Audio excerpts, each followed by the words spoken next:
Okay, this review isn't going to include any spoilers because after writing it, I realized I didn't have to.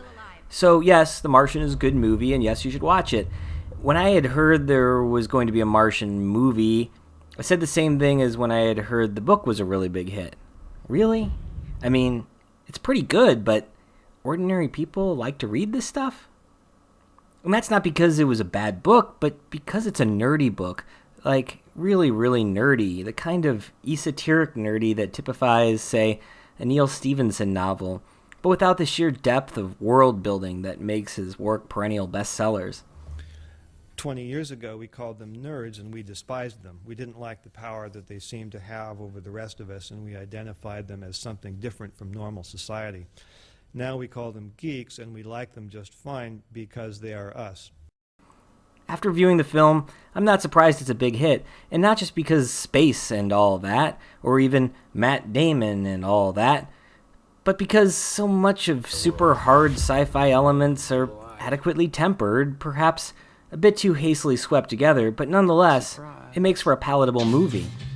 Oh, and also, the acerbic nerd wit has been made much less cringeworthy by screenwriter Drew Goddard, who wrote The Cabin in the Woods, arguably one of the best smart sci-fi movies of all time. So, if the film is to reduce this nerdy, speculative fiction emphasis, that is, just how plausible would impromptu survival be on Mars? Most importantly now, with near present-day technology and human ingenuity? You'd think this would be replaced by some transformative story arc, or diabolical villain, or some love story nonsense. But this audience salve, it's just not done. So the question arises, does the logistics of Martian survival and rescue suffice for a pleasurable movie-going experience? My instinct is to say yes, but my review of Europa Report says not necessarily. Seeing the failure of the monster in Europa Report torpedoed the film. Why wasn't I adequately satisfied with the science enough to forgive this shaggy dog at the end? Well, I've come up with two reasons, and this is why The Martian succeeds.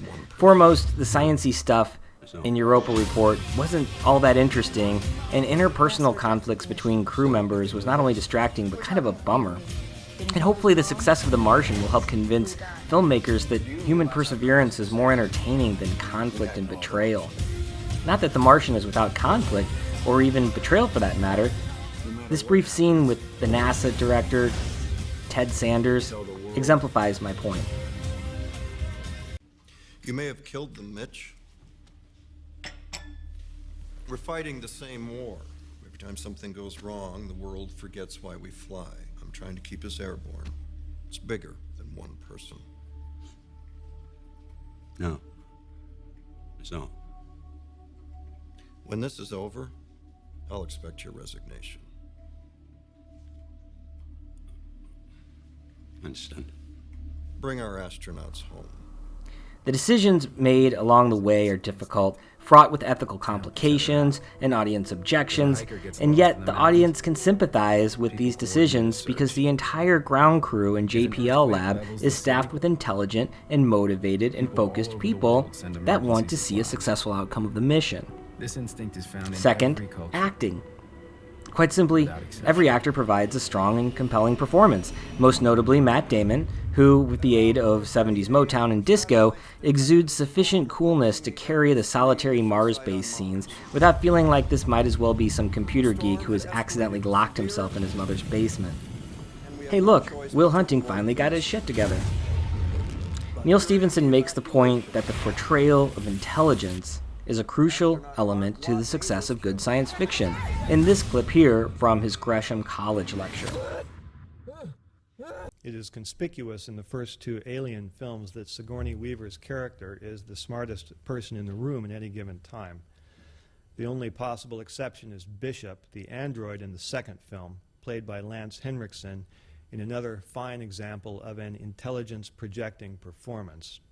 One believes in this character in the same way that one believes in Nimoy's Spock, or that I, at least, believe in Weaving's Elrond. All of these actors can somehow convey that there is complexity behind the eyes. The intelligence of these characters isn't just a slapped-on trait. These are not token nerds thrown into an ensemble piece to solve technical problems. Their intelligence is an intrinsic reason why you are supposed to find them interesting, to identify with them. It is what makes them human, even, especially, when they are not actually humans. If the actor can't portray that intelligence, the character fails altogether. I'll link the whole thing in the comments below. We get plenty of clever MacGyver on Mars puzzles to enjoy, and even if things like hexadecimal communication and rover hacking go way over your head, as it did mine, the movie doesn't pause to break it all down, and tantalizing though the temptation to pat itself on the head for how smart it is might be, the audience is given just enough information to begin understanding it, and then off we go to the next puzzle. And then, by the third act, we're done with puzzles and left only with mapping our way to an interplanetary intercept where the circumstances will test the very limits of both extant technology and sheer plausibility. The Martian is a classic man versus nature tale, not unlike countless before it that have pit survival of an individual or group against hostile terrestrial climates. That Mars can replace an ocean or alpine or desert environment without introducing any magical elements, without guessing what Mars is like or what space travel we would need to anticipate or make up in order to get this film to work, We left him behind.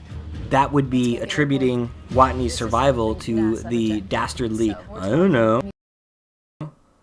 Well, this is the reason The Martian succeeds so admirably and will be remembered as a science fiction classic for years to come. If we rendezvous, you die. If we mess up, the Earth gravity assist, we die.